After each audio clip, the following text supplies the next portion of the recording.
Alors, imaginez la scène. Mai 2006. Un homme de 32 ans, Ray Rivera, est tranquillement chez lui. Le téléphone sonne, il décroche, lâche juste un « oh » et se précipite dehors. Et il disparaît. Il disparaît.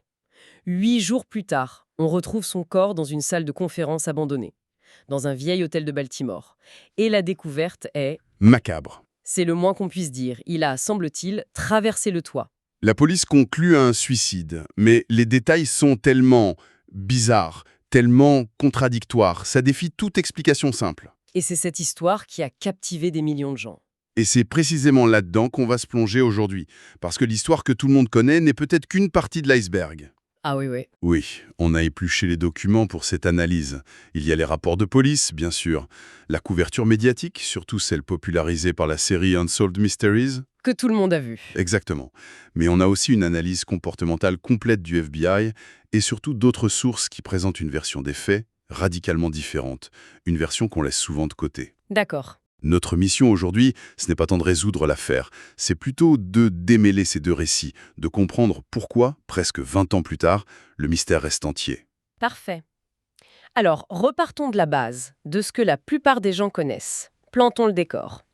On est le 16 mai 2006. Ray Rivera est chez lui. Il y a une amie, Claudia, une collègue de sa femme, Allison, qui elle est en voyage d'affaires. Voilà. Vers 18h, le téléphone sonne. Il répond, il lâche ce fameux « oh », puis il sort au courant, en tongs, sans un mot de plus. Et c'est tout. Il ne reviendra jamais. Et le contexte ici est primordial. Rivera et sa femme venaient tout juste de déménager, de la Californie à Baltimore. C'est un sacré changement. Oui.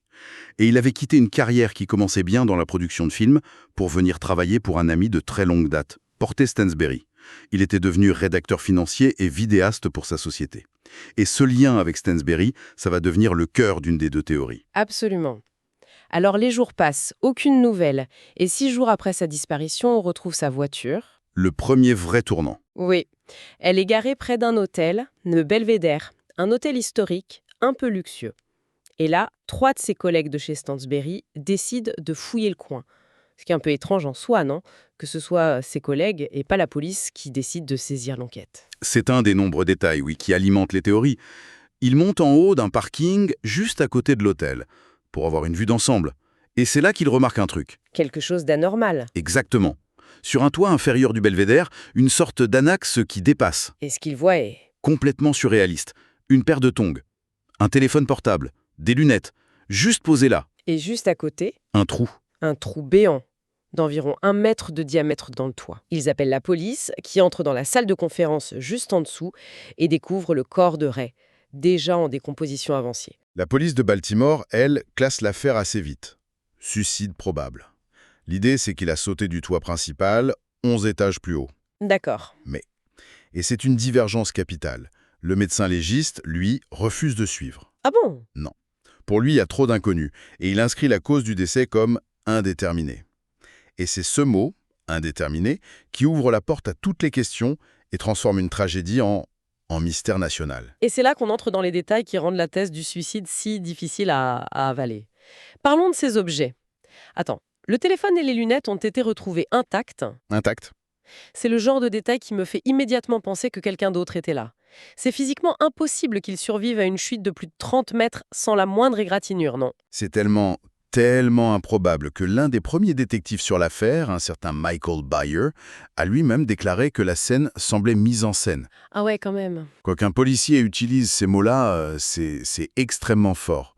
Le téléphone, bon, c'était un Nokia de l'époque, c'était solide. C'est vrai. Mais de là à survivre à une telle chute sans une éraflure, c'est un des piliers de la théorie du meurtre, clairement. Et puis il y a la physique du saut lui-même. C'est là que ça devient complètement fou.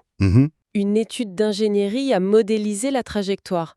Et pour atterrir à l'endroit précis où le trou a été fait, soit à presque 14 mètres de la façade du bâtiment, Ce qui est énorme. énorme, Rivera aurait dû prendre une course d'élan et sauter du toit principal à une vitesse d'au moins 18 km/h. Pour qu'on se rende compte, 14 mètres, c'est un saut horizontal. Gigantesque.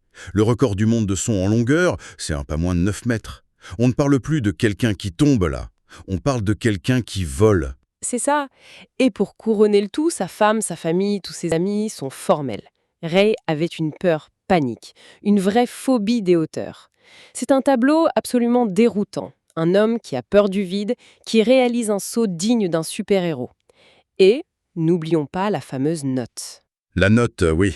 Retrouvée par sa femme, scotchée derrière son ordinateur, c'est peut-être l'élément le plus étrange de toute l'affaire. Ce n'est pas une lettre d'adieu, c'est un texte, cryptique, un collage de noms de célébrités décédées, comme Christopher Reeve, de titres de films, dont The Game. Oui, le film où le protagoniste saute d'un toit dans le cadre d'un jeu macabre. Exactement. Et des citations liées à la franc-maçonnerie. Ça ressemble plus à un code secret qu'à autre chose. Et ce qui est fascinant, c'est que le FBI a analysé cette note. Et la conclusion qui a été largement reprise, surtout par Netflix, c'est qu'elle n'était pas de nature suicidaire. Voilà. Pour les tenants de la thèse du complot, cette note est une sorte de clé. Un indice laissé par Ray sur le jeu dangereux dans lequel il était peut-être impliqué. Et on en arrive à l'élément déclencheur. L'appel. L'appel téléphonique qui a poussé Ray à partir a été retracé jusqu'au standard de la maison mère de son employeur. Oui, mais impossible de savoir qui, dans l'entreprise, a passé cet appel. Et c'est là que Porter Stansbury et sa société deviennent suspects. Ils se sont montrés peu coopératifs avec la police et même, selon certaines sources, ils auraient imposé une consigne de silence à leurs employés. Le refus de Stansbury d'être interviewé pour la série Netflix n'a fait que jeter de l'huile sur le feu, bien sûr. Clairement. Donc, si on met tout ça bout à bout, on a le récit parfait pour une série à suspense. Un homme sans tendance suicidaire, terrifié par les hauteurs, qui accomplit un saut quasi impossible, laissant derrière lui des objets intacts et une note codée, après un appel intraçable de son employeur qui refuse de coopérer. On comprend pourquoi la thèse du meurtre a pris une telle ampleur. C'est exactement ça. On a le portrait classique d'une affaire non résolue, presque. Parfaite pour la télévision. Mais en lisant la suite des sources, j'ai été complètement renversée. C'est comme s'il y avait une deuxième histoire, cachée juste sous la surface, et qui change absolument tout. Pour chaque élément mystérieux qu'on vient de citer, il existe une pièce du puzzle, souvent laissée de côté, qui raconte une histoire radicalement différente. Commençons par cette fameuse analyse du FBI, celle de la note. Oui. Le documentaire ne mentionne que la conclusion non suicidaire. Mais le rapport complet de leur unité d'analyse comportementale, qu'on a pu consulter, va beaucoup, beaucoup plus loin. C'est-à-dire ? Les psychiatres du FBI, après avoir analysé le style, le contenu du texte, ont conclu que son auteur souffrait probablement d'un trouble délirant de type persécution. Attendez, ce n'est pas tout. Le rapport ajoute que le texte est cohérent avec celui d'une personne souffrant de troubles bipolaires et qu'il serait en pleine phase maniaque non traitée. Ce sont des termes psychiatriques très très forts. Ça change complètement la perspective sur son état mental à ce moment-là. Totalement. Et le plus troublant, c'est la phrase qui suit dans ce rapport. Il précise que ce type de maladie mentale, même à un stade avancé, peut passer pratiquement inaperçu par la famille, les amis et les collègues. Waouh. Du coup, l'opinion finale et officielle du FBI, basée sur l'analyse de cette note, était que Ray Rivera s'était très probablement suicidé à la suite d'un trouble psychotique aigu. C'est une conclusion qui a été presque entièrement occultée du récit populaire. C'est difficile à accepter. Tout le début de l'histoire, le saut impossible, les objets, tout semble crier meurtre. Comment est-ce que le FBI peut ignorer tout ça pour se concentrer que sur une note ? C'est là que les autres sources deviennent cruciales. Prenons l'hôtel. D'accord. Le récit populaire insiste sur le fait qu'il n'avait aucune raison de s'y trouver, que c'était un lieu choisi au hasard. Or, les rapports de police, et surtout le livre de l'auteur Mikita Brottman, qui vivait au Belvédère en 2006, Il vivait là-bas, oui. et elle confirme un détail essentiel. Ray et sa femme Allison s'étaient déjà rendus sur le toit de cet hôtel quelques semaines avant, pour admirer un coucher de soleil. Ah ! Ce n'était pas un lieu inconnu pour lui. C'était un lieu avec une signification personnelle. Waouh. D'accord, ça c'est un élément nouveau et majeur. Il connaissait donc l'endroit. Mieux que ça. Le jour de sa disparition, quand on a retrouvé son ordinateur, il était resté allumé sur une page web. Laquelle ? Cette page indiquait l'heure exacte du coucher de soleil à Baltimore ce jour-là, ce qui suggère fortement qu'il avait peut-être l'intention de s'y rendre, à ce moment précis, pour une raison qui lui était propre. D'accord, donc il connaissait l'endroit et il avait peut-être prévu d'y aller. Mais ça ne résout pas tout. Je me souviens que dans la série, ils insistaient beaucoup sur le fait que l'accès au toit était une forteresse. Oui. Comment il aurait pu y monter si facilement ? C'est un autre point où le contre-récit est essentiel.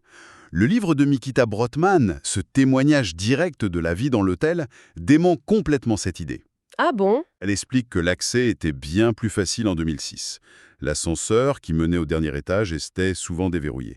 Les portes coupe-feu n'avaient pas toujours d'alarme fonctionnelle.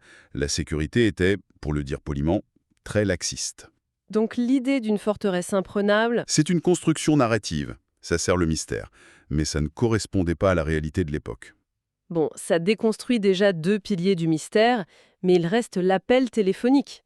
Le fameux appel du standard de son employeur qui a tout déclenché. Ça, c'est difficile à ignorer. Sauf si l'information est fausse.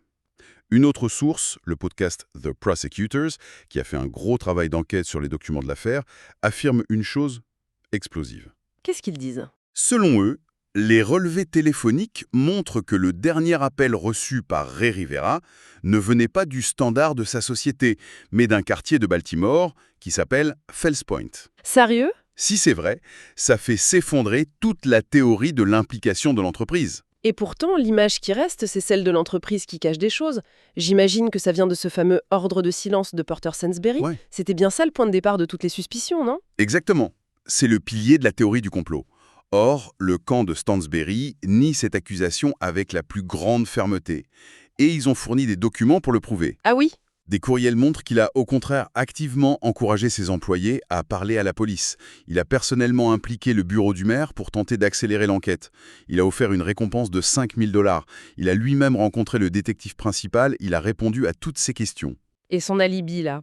On en parle peu de ça. C'est un point crucial. Au moment de la disparition de Ray, Porter Stansberry était en déplacement pour une conférence, à des centaines de kilomètres de là, entouré en permanence de nombreux témoins. Donc, très loin de l'image de l'homme qui se cache. Loin de l'image d'un homme qui se cache, ses sources le décrivent comme un ami dévasté qui a utilisé tous ses contacts pour essayer de retrouver son ami disparu.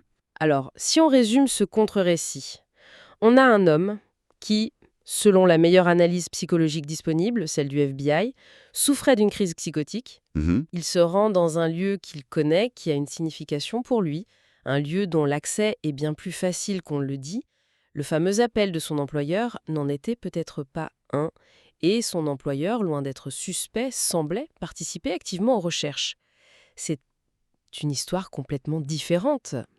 C'est une histoire beaucoup plus sobre, plus intime, et peut-être beaucoup plus tragique. Celle d'une crise de santé mentale aiguë non diagnostiquée qui a mené à l'irréparable.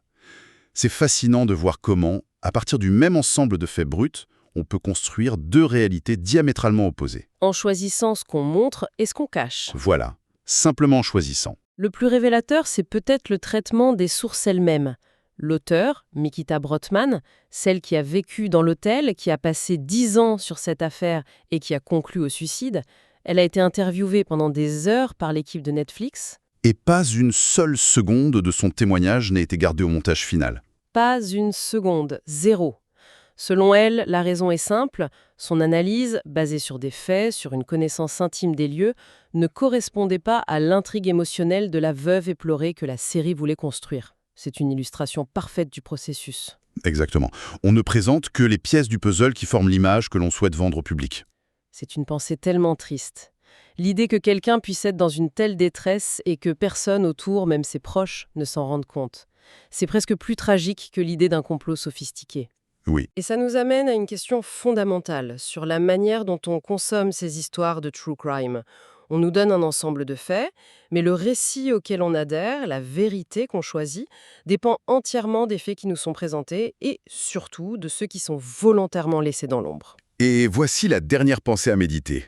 Le véritable mystère, finalement, ce n'est peut-être pas seulement de savoir ce qui est arrivé à Ray Rivera, c'est peut-être de comprendre pourquoi nous sommes si souvent, en tant que public, instinctivement attirés par l'explication la plus complexe, la plus sinistre, la plus conspirationniste, même quand une explication plus simple, plus tragique, mais purement humaine, existe. Que dit de nous notre préférence pour un complot plutôt que pour une crise de santé mentale ?